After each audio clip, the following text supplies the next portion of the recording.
Oh, hey guys, Bostnfn back with another TTM minute where I share my hobby returns with no bells, no whistles, just the returns. I got back from vacation and I have 1, 2, 3, 4, 5 returns to share with you today. So a little bit more than a typical TTM minute, which is whatever I get back that day. But let's jump into it. So the first one is 3 of 4, 10 days from Ohio. It is pitcher Dave Ford, who played for the Baltimore Orioles. He was on the 79 Orioles. He didn't pitch a lot, I think around 30 innings pitched. But he did have a good ERA with them. First, I should show you what I actually got, signed an 82 Donruss, 81 miscut Donruss, and also blurry pitcher, which is notorious for that set, and an 81 Topps. A little bit of a crease there, but not so bad. I think we'll go with the 81 Topps as the headliner. Dave Ford didn't have a long career. Again, he was part of the AL champion 79 Orioles. Interestingly enough, his debut was 8 1/3 scoreless innings against the White Sox. I asked him in my letter, how come he wasn't able to complete that game, because he had a shutout going into the ninth, but he didn't answer my question. Let me double check. No letter in there. And then for anyone interested in like the junk wax era, he was also the 1976 Southern League Player of the Year when he went 17-7 with a 2.50 ERA. So I kind of like to delve into that like total baseball history. So, he might not have had a huge impact on the major leagues, but for that year in 1976, he was a pretty darn good pitcher in a minor league. And, there's a bunch of fans out there who would have seen him as the star pitcher on their local team. And I think that for baseball history is somewhat significant, at least for those people. So I find it interesting. Next one is 5 of 5 in 8 days from Texas. And it is Mr. Reliable Toby Harrah. So I've sent to him several times over the years, and we're talking my TTM career, 20 years. He signed an 85 Topps. That signature looks really nice. An 84 Topps. That looks even nicer. I love 84 Topps. 83 Topps, or 81 Topps, sorry. 81 is growing on me. I used to dislike the little hat and stuff, but now that I have a bunch of them, it's kind of growing on me. The 83 Topps leaders with Sutcliffe, so I'm not going to be able to get that unless I'm willing to pay at a private signing. And then 84 Fleer. I love the 84 Fleer set. Some people dislike it. I just think it looks cool. It's a set that I never had like any cards of growing up. So this is a set I'd like to complete, not signed, but just have the complete set in it. Of course, there's a Mattingly rookie and the Strawberry rookie in there. Then there's the Glenn Hubbard and Jay Johnstone, kind of unique card. Jay Johnstone with the beer hat and Glenn Hubbard with the snake around his neck. But Toby Herrera is a very, very reliable TTM signer. If he's not in the TTM Hall of Fame, he should be. He played for the Senators, the Rangers, the Indians, and the Yankees. He was a member of the last Senators team in 1971, as well as because they moved the first Rangers team, in 1972. He was a 4-time All-Star, so he was an All-Star with that first Rangers team, so he was one of the Rangers' first All-Stars. And he's also an All-Star with the Rangers in 75 and 76, and then with the Indians in 1982, where he hit 25 home runs and batted .304. To me, that seemed like his best career. He also led the league in walks in 1977 with 109. Other interesting notes about Toby Herrera is that he was on the field for Len Barker's perfect game. I think he made a really nice catch at the dugout, but that's going back to like one of my old This Week in Baseball videos. But I think he made like a really nice out in Len Barker's perfect game.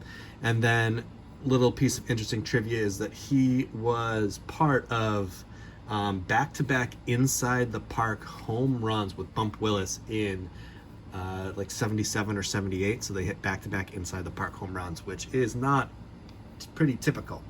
Next one is 5 of 5 in 21 days, and that is pitcher Bill Dawley. So you might not know him. He was in some good 80s sets. So I signed my 84. He signed my 87. So those are 2 sets. If you don't know my channel, I do like to try to get signed. 86 Topps, 86 Donruss, and 85 Donruss. We'll put the 84 on Topps on top. He was essentially a mediocre pitcher for most of his career. He pitched for the Astros, White Sox, Cardinals, Phillies, and then 4 games with the world champion A's in 1989. Most notably, he was an all-star in 1983, and he came in right after Atlee Hammaker gave up the grand slam to Fred Lynn. And he pitched 1 1/3 scoreless innings after that. He gave up a hit to Dave Winfield in his full inning of work, but ended the grand slam inning by getting James Rice, one of my favorite players, to pop out. He had a better year actually in 1984 when he went 11-4 with a 1.93 ERA for the season, but he didn't notch a whole ton of saves. He only had about 5 saves that year versus 15 or so in his rookie year. Oh yeah, 1983 was also his rookie year, so he was a rookie all-star, which is kind of cool. But then after that, he had some arm trouble and his career kind of went south, and he became a mediocre reliever for the rest of his career through 89 or 90.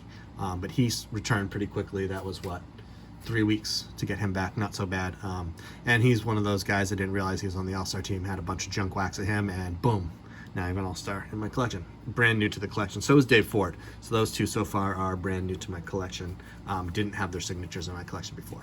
Number 4 is 505 in 22 days, and it is pitcher Mark Clark. I remember him from the 95 Indians, who, as a Red Sox fan, they were the 2 best teams in the American League. We met in the playoffs, and they blew our doors off.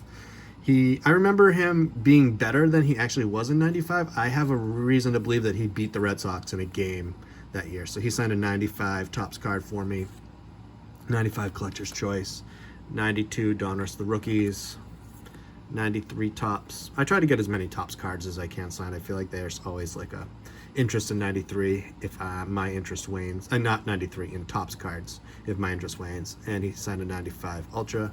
I like the 95 Topps best, so I think that's going to go in front. I have a feeling he beat the Red Sox. I added that in my letter. Like, I seem to remember you beating the Red Sox that summer. He didn't respond to my letter. So I don't know for sure. He was better the next year when he played for the Mets. So he played for the Cardinals, the Indians in 95. He was part of that AL championship team, though he didn't play in the postseason. Then he moved on to the Mets, then from there the Cubs, and then lastly he retired as a Texas Ranger. He went 14-11, for the Mets in 96, then moved on and was traded mid-season to the Cubs in 97, but he won a total of 14-8 that year. But he was mostly a journeyman pitcher. He had those couple nice seasons. But again, he played for the Indians. That's how I remember him most, on that juggernaut of an Indians team. And there's a really good documentary on YouTube, something of like almost a dynasty or something, about those 90s Indians teams and how good they really were, but just how kind of flat they fell and what they should have achieved. And then last this week is a 404 return in 22 days. Oh, these are all no fee, by the way. And this is Dicktraczewski. Okay, so he signed an index card for me. Put that up front. And then I gave him a couple 66 Topps that I had lying around and wanted to get those out. So he signed both. This one's in poor condition, has wax staining, creasing. This one's in a little better condition. I think I already have the 66 Topps card signed. And then a second index card. And you know what? I haven't done this in a while. Why don't I give this index card away? So if you're new to my channel or haven't tuned in for a while, basically when I give something away, it's just generally up for grabs. Make a comment that you want the card, and if you're the first to comment on it, you get it. I'll send it to you free of charge. Basically, I'll stick it between 2 other index cards and send it. I'm not gonna, put it in a bubble mailer. It's free. It's costs nothing. There is a little bit of staining on this card from one of the 66s, but this one is up for grabs. I'll have it in the background until somebody claims it. And so those are my 5 TTMs for the week. 2 brand new guys, a couple all-stars, journeyman pitcher, but he was on an AL champion. And actually Dicktraczewski, I didn't really talk about him. He was a 4-time World Series champion. He won with the Dodgers in 63 and 65. He was a member of the 68 Tigers, and then as a coach he was a member of the 84 Tigers. So he won 4 times. While with the Tigers, he coached on that team for 24 years, which from Wikipedia says that he is the longest tenured coach of the Tigers. So he coached longer than anyone has ever coached the Tigers before. And he was also on the field during Sandy Koufax's perfect game in 1965. He was the second baseman.